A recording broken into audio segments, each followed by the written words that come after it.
Assalamualaikum warahmatullahi wabarakatuh.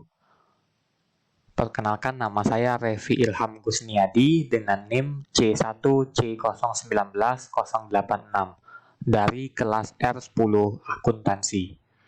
Baiklah, dalam video kali ini saya akan membahas materi tentang aspek keperilakuan pada akuntansi pertanggungjawaban. Mohon disimak videonya.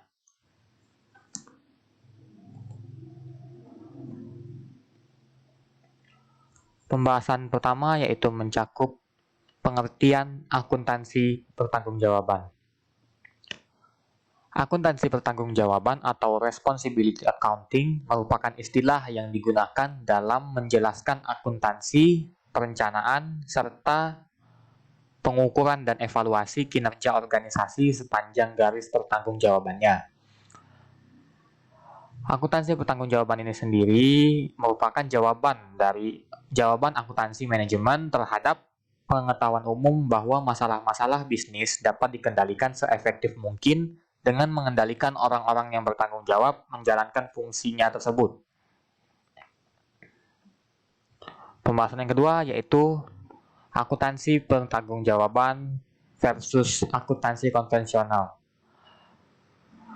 Dalam akuntansi pertanggungjawaban ini sendiri tidak melibatkan deviasi apapun dari prinsip akuntansi yang diterima secara umum. Akuntansi pertanggungjawaban berbeda dengan akuntansi konvensional dalam hal cara operasi direncanakan dan cara data akuntansi diklasifikasikan serta diakumulasikan. Sedangkan dalam akuntansi konvensional, data diklasifikasikan berdasarkan hakikat atau fungsinya dan tidak dapat digambarkan sebagai individu-individu yang bertanggung jawab atas terjadinya dan pengendalian terhadap data tersebut. Oleh karena itu, data akuntansi konvensional mempunyai nilai yang terbatas bagi manajer dalam memantau efisiensi dari aktivitas harian mereka. Selanjutnya yaitu tentang jaringan pertanggungjawaban. Akuntansi pertanggungjawaban didasarkan pada pemikiran bahwa seluruh biaya dapat dikendalikan dan masalahnya hanya terletak pada penetapan titik pengendaliannya. Untuk tujuan ini, struktur organisasi perusahaan dibagi-bagi dalam suatu jaringan pusat-pusat pertanggungjawaban secara individual atau sebagaimana didefinisikan oleh National Association of Accountants ke dalam unit-unit organisasional yang terlibat dalam pelaksanaan suatu fungsi tunggal atau kelompok, fungsi yang saling berkaitan, yang memiliki seorang kepala yang bertanggung jawab untuk aktivitas dari unit tersebut. Selanjutnya yaitu jenis-jenis pusat pertanggungjawaban. Pusat-pusat pertanggungjawaban atau responsibility center individu berfungsi sebagai kerangka kerja untuk mengukur dan mengevaluasi kinerja dari manajer segmen atau manajer per bidangnya. Pusat pertanggungjawaban dikelompokkan ke dalam 4 kategori. Setiap kategori mencerminkan rentang dan diskresi atas pendapatan atau biaya serta lingkup pengendalian dari manajer yang bertanggung jawab. Pusat pertanggungjawaban tersebut dibagi menjadi 4. Yang pertama adalah pusat pendapatan atau revenue center.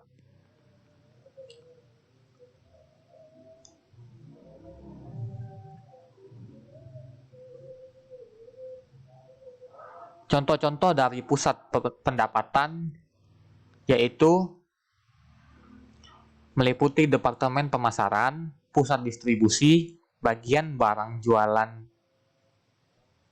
atau tenaga penjualan individual. Yang kedua yaitu pusat biaya atau cost center. Pusat biaya sendiri merupakan bidang tanggung jawab yang menghasilkan suatu produk atau memberikan suatu jasa.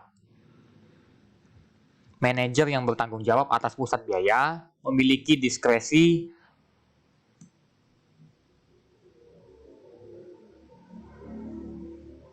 dengan kendali hanya atas penggunaan sumber daya fisik dan manusia yang diperlukan untuk melaksanakan tugas yang diberikan kepadanya. Pusat biaya sendiri dibagi lagi menjadi dua, yaitu ada pusat biaya teknik atau pusat biaya standar dan pusat biaya kebijakan. Pusat biaya teknik merupakan pusat biaya yang sebagian besar biayanya memiliki hubungan fisik yang erat dengan output yang dihasilkan. Sedangkan pusat biaya kebijakan merupakan pusat biaya yang sebagian besar biayanya tidak mempunyai hubungan dengan output yang dihasilkan. Contohnya adalah unit administrasi dan unit pendukung lainnya. Yang ketiga yaitu pusat laba, merupakan segmen atau bidang di mana manajer memiliki kendali baik atas pendapatan maupun biaya. Dan yang terakhir yaitu pusat investasi. Pusat investasi bertanggung jawab terhadap investasi dalam aset serta pengendalian atas pendapatan dan biaya. Kriteria yang digunakan dalam mengukur kinerjanya dan menentukan penghargaan mereka meliputi tingkat pengembalian dan rasio perputaran dan laba residual.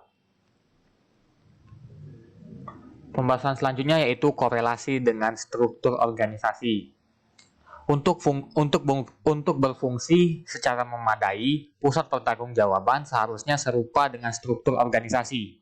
Pendekatan-pendekatan yang digunakan untuk mendesain struktur organisasi dan membebankan tanggung jawab bervariasi dari perusahaan ke perusahaan bergantung pada pilihan manajemen puncak dan gaya kepemimpinannya.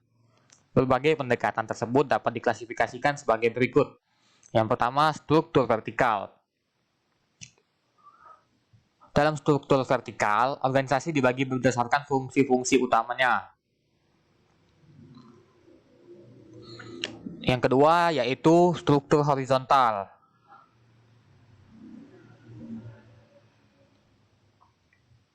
Struktur horizontal yaitu bentuknya dengan pendelegasian tanggung jawab dan dibagi berdasarkan produk atau area geografisnya. Dan yang terakhir, pemilihan struktur. Pembahasan selanjutnya yaitu menetapkan pertanggungjawaban. Karena pengendalian dalam suatu lingkungan jarang yang lengkap atau pengaruhnya sangat signifikan, seringkali dianggap cukup membebankan tanggung jawab. Pada tahun 1956, Komite Konsep dan Standar Biaya dari American Accounting Association atau AAA menargetkan beberapa pedoman, tetapi sekaligus memperingatkan bahwa penerapannya harus disertai dengan penilaian dan akal sehat yang baik. AAA merekomendasikan hal-hal berikut ini.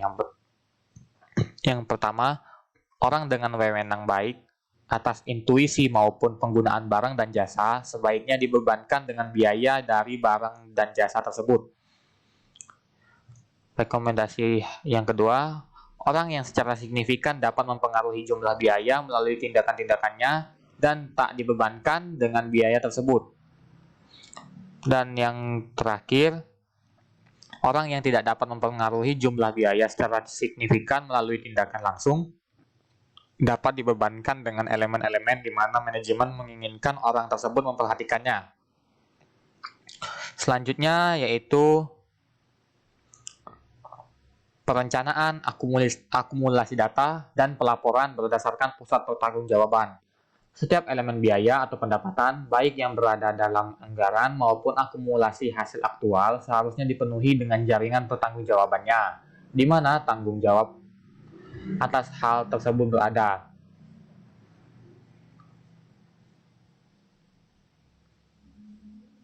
Yang pertama yaitu berisi tentang anggaran pertanggungjawaban.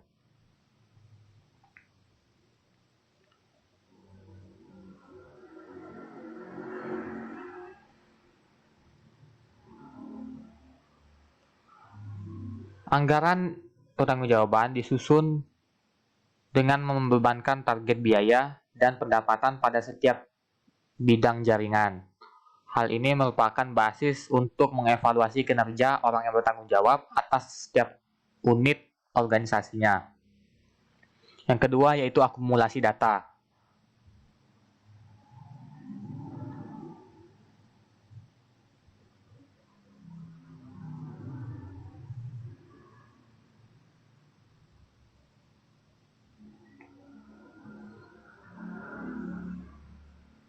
Untuk memfasilitasi perbandingan periodik dengan berbagai perencanaan anggaran, akumulasi pos-pos laba dan beban aktual harus mengikuti pola jaringan pertanggungjawaban.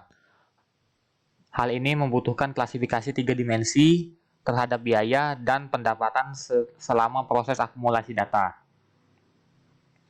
Yang terakhir yaitu pelaporan pertanggungjawaban.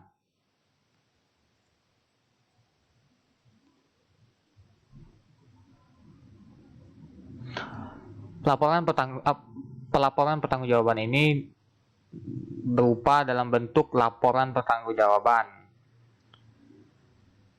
yang merupakan atau isinya yaitu berupa media lewat di mana biaya-biaya dikendalikan, efisiensi manajerial diukur, dan pencapaian tujuan dinilai.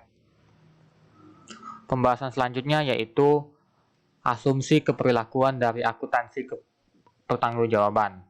Perencanaan pertanggungjawaban, akumulasi data, dan sistem pelaporan didasarkan kepada beberapa asumsi berikut yang berkenaan dengan operasi dan perilaku manusia.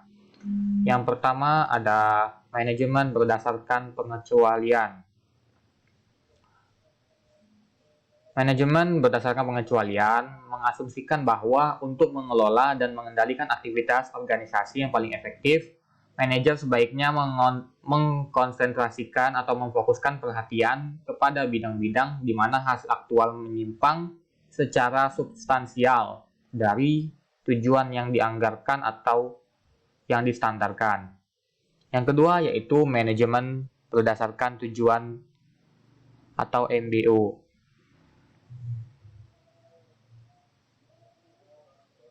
Pertanggungjawaban manajemen yang berdasarkan tujuan merupakan suatu pendekatan manajemen yang didesain untuk mengatasi berbagai respon manusia yang fungsional yang dipicu oleh usaha untuk mengendalikan operasi menggunakan dominasi.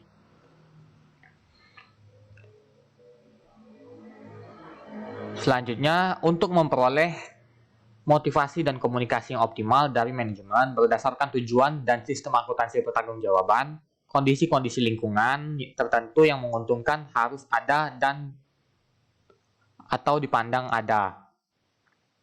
Kondisi-kondisi tersebut antara lain meliputi hal-hal berikut. Yang pertama, dalam menetapkan tujuan pusat pertanggungjawaban, manajemen puncak harus menyediakan arahan secara keseluruhan dengan menspesifikasikan tujuan dan cita-cita secara keseluruhan. Yang kedua, dalam formulasi bersama dari tujuan kinerja dan rencana tindakan terperinci, manajemen puncak dan manajer pusat pertanggungjawaban harus memaksimalkan keselarasan antara kebutuhan pribadi dan aspirasi karir dari kelompok kerja serta tujuan perusahaan secara keseluruhan. Yang ketiga, motivasi akan meningkat jika orang-orang percaya bahwa pencapaian tujuan perusahaan akan memenuhi kebutuhan pribadi mereka secara simultan. Dan yang terakhir, jika orang-orang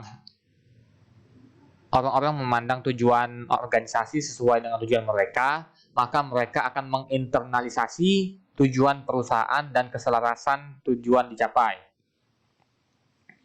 Pembahasan yang terakhir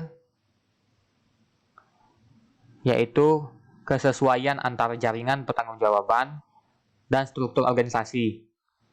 Akuntansi pertanggungjawaban mengasumsikan bahwa pengendalian organisasi ditingkatkan dengan penciptaan jaringan pusat pertanggungjawaban yang sesuai dengan struktur organisasi formal. Karena pusat pertanggungjawaban merupakan dasar dari keseluruhan sistem akuntansi pertanggungjawaban. Kerangka kerja untuk itu seharusnya didesain secara hati-hati. Struktur organisasi juga harus dianalisis terhadap kelemahan dalam pendelegasian dan penyebaran.